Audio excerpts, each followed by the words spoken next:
A astrogenealogia. As bases da psicogenealogia. Carl Gustav Jung. Jung forneceu conceitos importantes sobre os quais se baseou mais tarde a psicogenealogia, começando pela sincronicidade.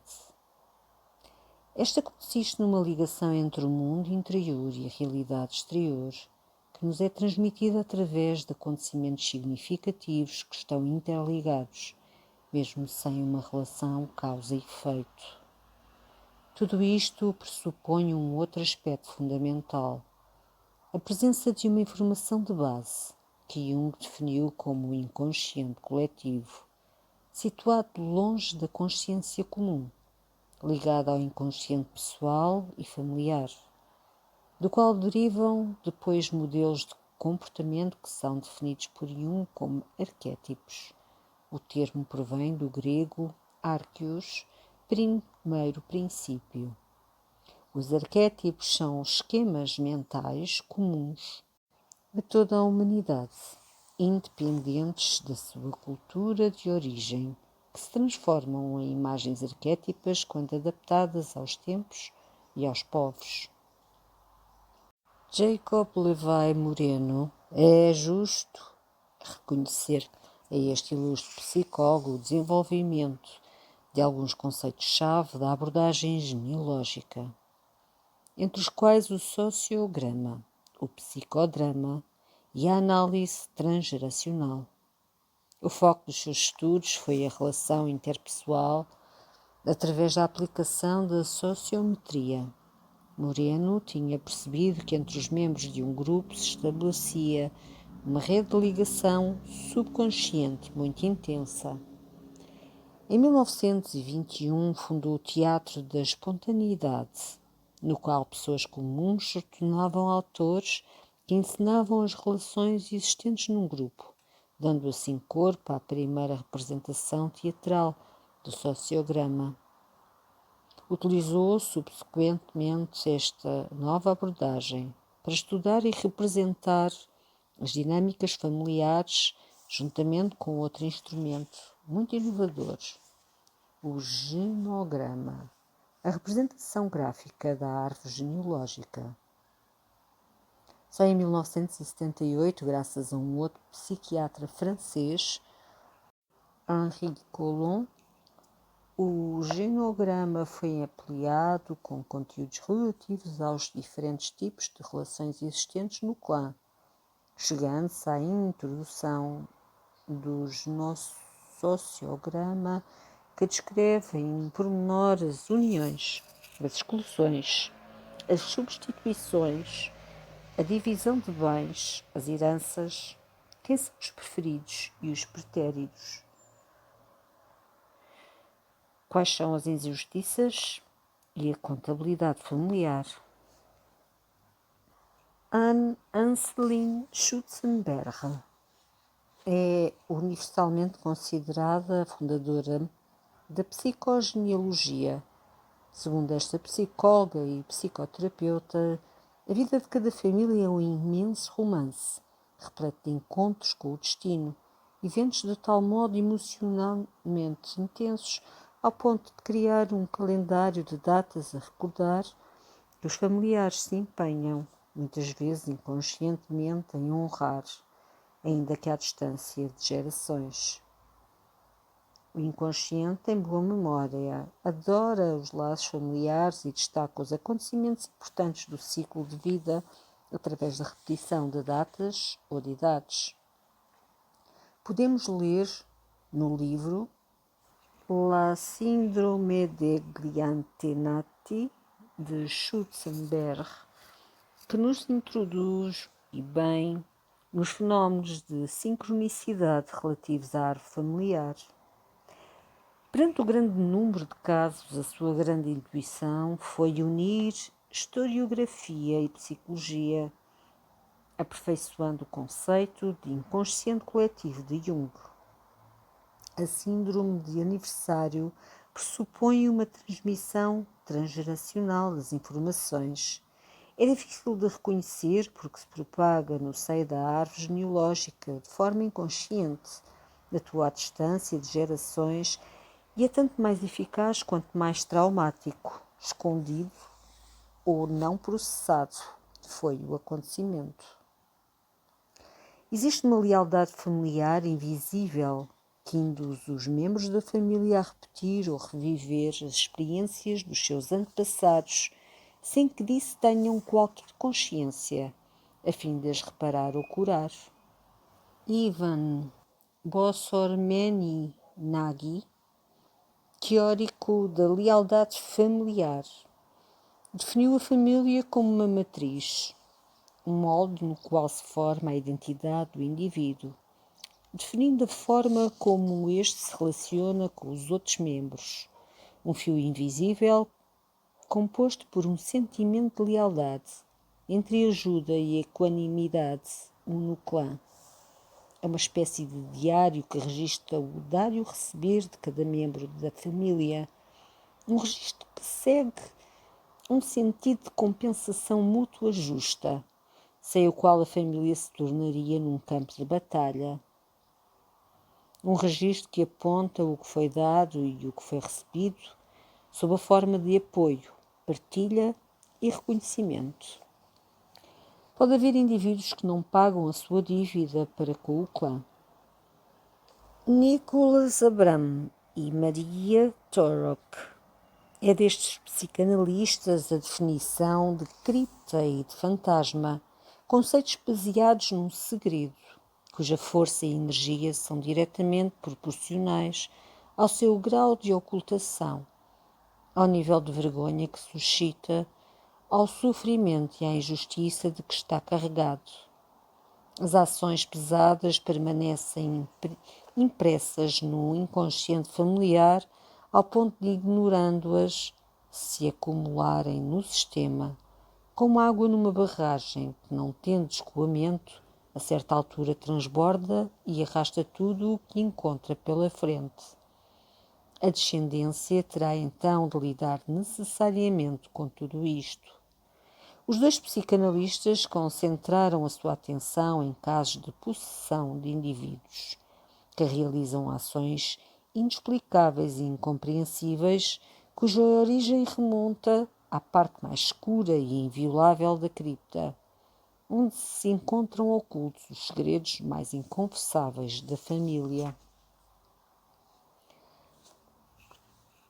O mito familiar, por Helena Londero.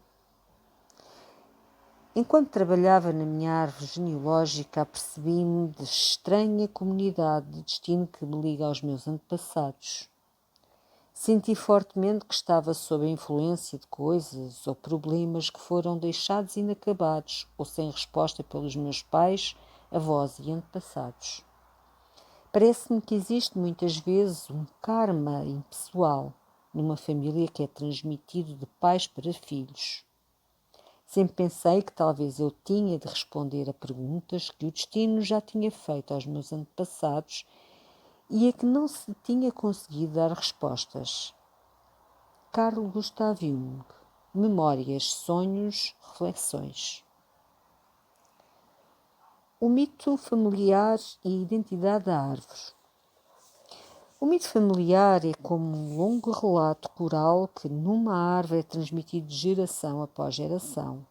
Forma-se ao longo do tempo através do fluxo contínuo das experiências vividas pela nossa ascendência.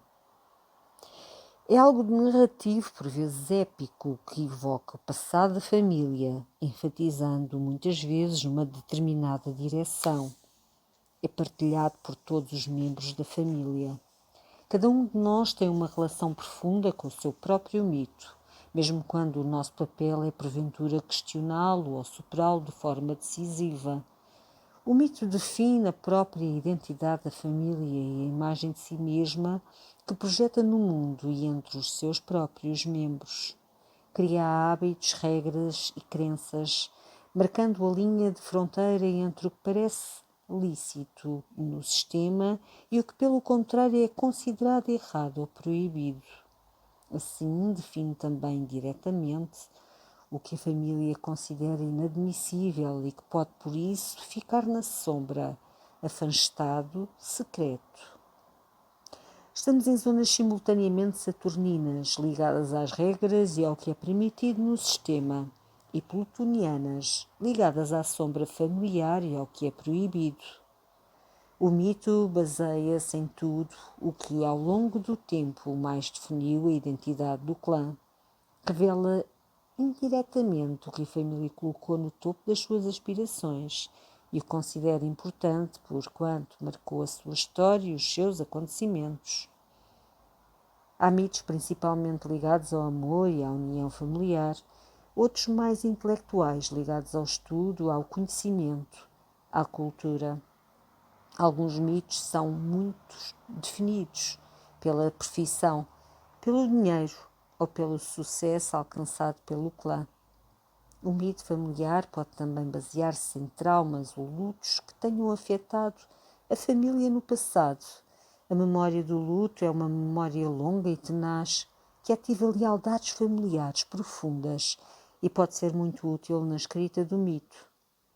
Tragédias particulares podem levar a identificações complexas que fazem com que os membros da família se sintam desafortunados ou perpetuamente vitimados pelo destino, ativando por vezes repetições pouco auspiciosas que reforçarão ainda mais a identidade do grupo, nesse sentido. Tal como a nossa psique, o mito familiar é fluido e dinâmico, em constante devir. Cada descendente, com a sua própria vida e experiências, acrescentar-lhe-á alguma coisa ou reescreverá uma pequena parte. As histórias que o compõem são frequentemente transformadas pelas contínuas transições que o relato sofre ao longo do tempo. Neste aspecto, o mito familiar é semelhante ao jogo do telefone sem fios. Em cada passagem, algo muda, se perde ou modifica. Isto acentua ou atenua inevitavelmente certos traços. O mito pode, em alguns casos, conduzir-nos em direções que sentimos não serem as nossas, o que pode criar um mal-estar em nós ou desencadear conflitos de lealdade. São situações em que temos dificuldade em conciliar o que a família exige com o que sentimos como importante para nós. A psicogenealogia ensinou-nos como as lealdades familiares criam laços fortes e tenazes, que podem por vezes levar a situações de renúncia e de sacrifício pessoal. Em cada árvore há pessoas cujas vidas foram marcadas por este facto. Pessoas que foram obrigadas a escolher os estudos ou o trabalho que a família exigia, ou que não se sentiram livres para viver a sua vida amorosa ou orientação sexual como desejavam. Em alguns casos, reconhecer tais dinâmicas familiares é o suficiente para desarmá-las ou redimensioná-las. Outras vezes, porém, a tomada de consciência não é suficiente. No entanto, traz sempre alívio e uma maior consciência e conhecimento de si próprio e da sua árvore. Por vezes, com um familiar ou antepassado nosso, temos uma ligação única e especial, mesmo talvez inconsciente. Se tivermos uma data de nascimento muito semelhante à dessa pessoa, se partilharmos o mesmo nome ou profissão, ou se estivermos unidos por uma semelhança física marcante, podemos pensar em nós próprios como o seu double. Um termo, na minha opinião, intraduzível do espanhol que ultrapassa o significado literal de duplo e indica uma ligação espiritual profunda e inscindível com o antepassado. Como se fôssemos duas faces da mesma moeda. Isso costuma induzir-nos inconscientemente a levar por diante os seus projetos, a curar as suas feridas ou a resolver as suas questões pendentes. Como se processa a passagem do mito numa família? O ponto de vista genealógico nunca é individual, mas sempre coletivo. O mito familiar exprime este tipo de visão, que se transmite da ascendência para a descendência. Isto acontece de forma quer explícita, quer implícita. A transmissão explícita faz-se através da narração direta de factos e histórias da família. A narração direta enfatizará sempre os aspectos mais próximos do mito familiar e minimizará ou até descartará aqueles que são sentidos como mais distantes ou ameaçadores. Podem também ter força narrativa as fotografias de família, as cartas, os diários, os testamentos, mas também os provérbios usados em casa, as músicas ouvidas em família ou os contos de fadas contados às crianças. A origem do mito, no entanto, tem sempre raízes longínquas que mergulham no inconsciente familiar. E é aqui, a este nível, que se ativa a transmissão menos consciente, expressa através de programas genealógicos, mandatos familiares, lealdades invisíveis. O inconsciente familiar é a parte do inconsciente partilhada por todos os membros de uma família, situando-se a meio do caminho entre o inconsciente individual, que é só nosso, e o coletivo que pertence a toda a humanidade, para lá do tempo e do lugar em que o indivíduo vive. O inconsciente coletivo é o ponto mais profundo do nosso aparelho psíquico e é nele que se depositam os arquétipos, modelos universais comuns a todo o ser humano, modelos em si mesmo neutros. São experiências específicas vividas pela família e pelo indivíduo que lhes dão, ao longo do tempo, um colorido único e pessoal. O mito familiar faz-nos sempre perceber quais são os arquétipos mais ativos numa família. Astrogenealogia e mito familiar. O que observar no mapa astral? Não há fórmulas pré-definidas a aplicar. É sempre importante estudar o mapa astral como um todo para perceber se o que o mito familiar expressa está de acordo com a identidade e as aspirações do descendente individual. Para perceber, portanto, se ele desempenha um papel de apoio à pessoa ou se é algo que a pode travar. O mito dá identidade. Sol. Transmite memórias e recordações comuns. Lua. Define a forma como na família se comunica. Mercúrio. Como se ama. Vênus. Como se defende e se afirma. Marte. O mito é então permeado pelos valores morais do grupo, Júpiter, e pelas regras que o fazem funcionar, Saturno. Os elementos são sempre indicadores valiosos para se compreender o tipo de mito ativo numa árvore. Se, por exemplo, o elemento fogo predomina numa família, encontraremos mitos dinâmicos relacionados com a exploração, a coragem, a capacidade de emergir ou de ter sucesso.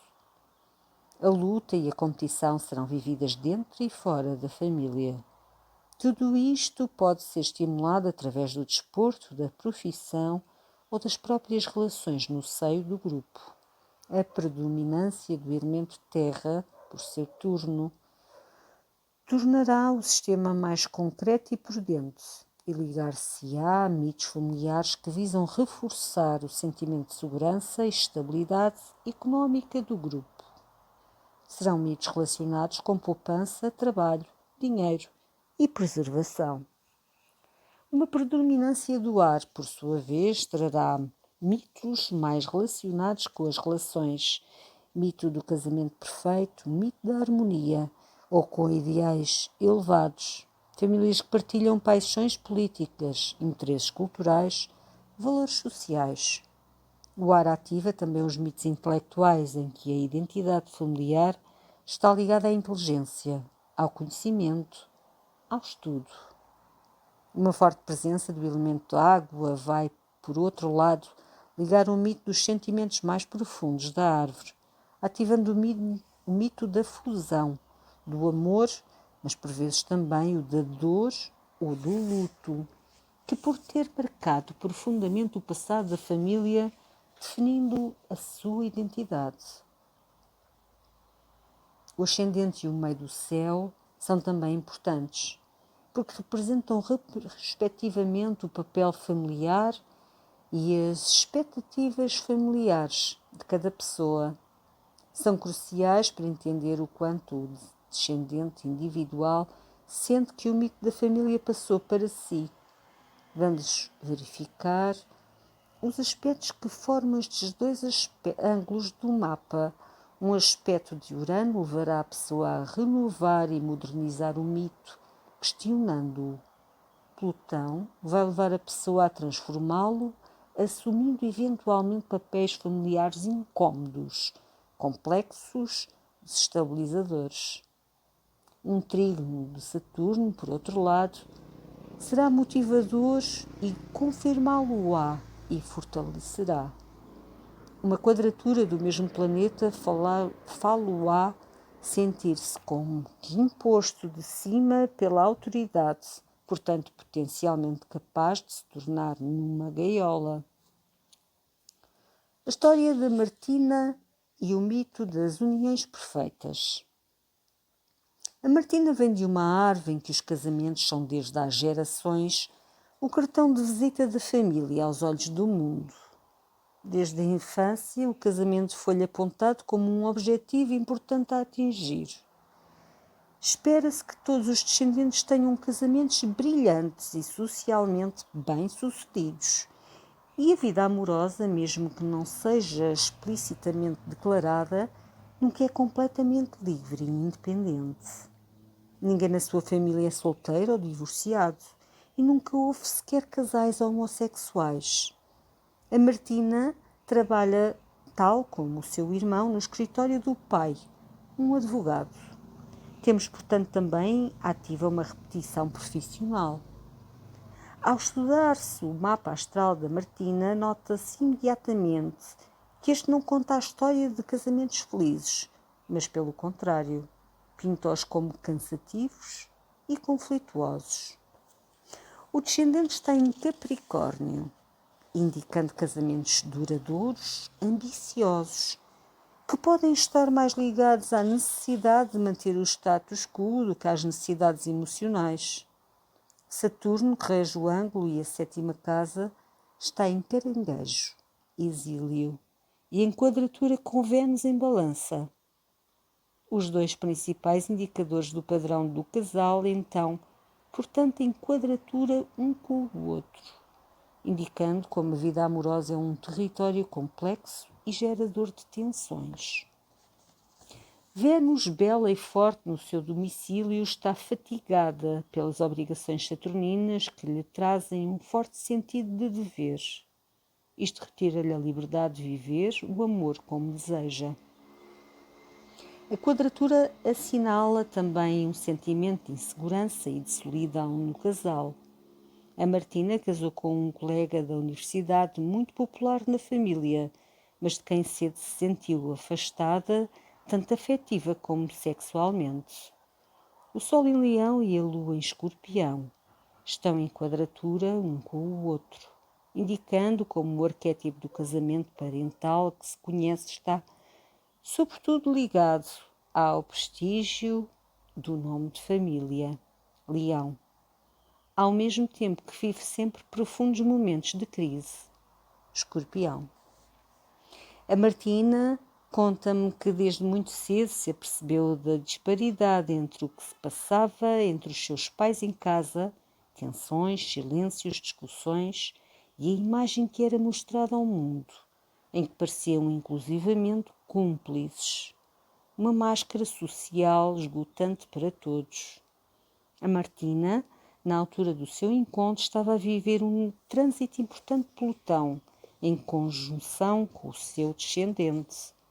O planeta, em anos anteriores, também lhe fizera uma quadratura com Vênus. Estas duas transições coincidiram com um momento de forte crise que afetou tanto o seu mandato de casal como a sua própria imagem de mulher e a sua autoestima pessoal.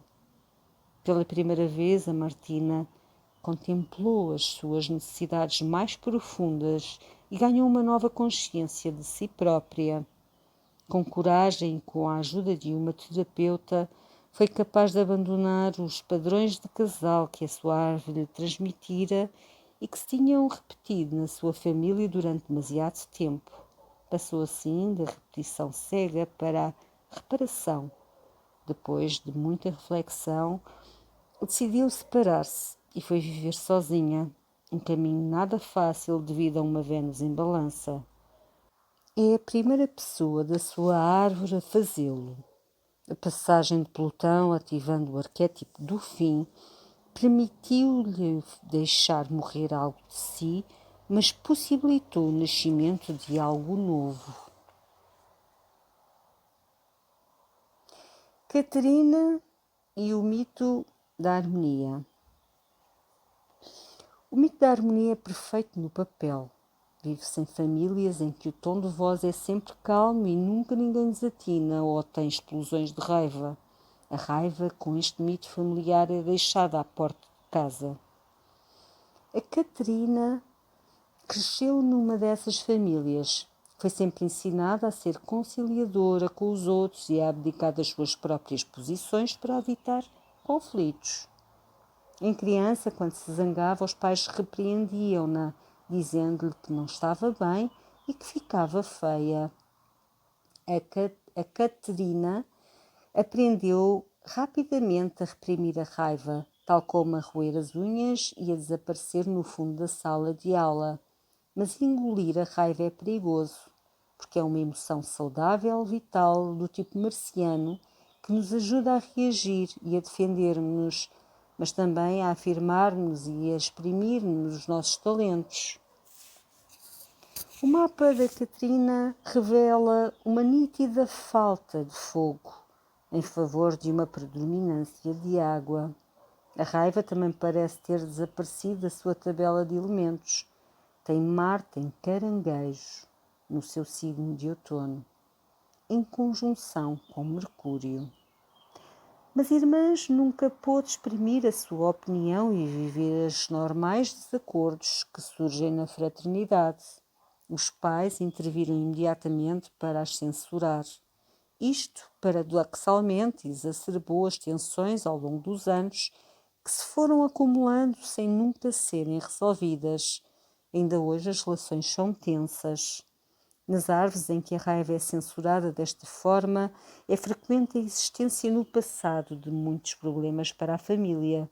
De facto, ao falar de Caterina sobre a sua árvore, surge a figura do bisavô paterno Luigi, em cujo mapa há um T-square cardinal com o Sol em Carneiro em oposição a Saturno em Balança e ambos em quadratura com Marte em Capricórnio, oposto ao Marte de Caterina.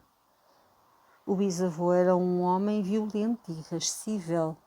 No final dos anos 30 do século XX, durante uma discussão por causa de dinheiro, esfaqueou e matou o seu sócio. Depois de uma tentativa de fuga, foi preso, julgado e condenado por homicídio. A família ficara gravemente marcada por este ato de derramamento de sangue. A mulher e os filhos não só tinham caído na pobreza, como foram também isolados do resto da família e dos outros contemporâneos. O julgamento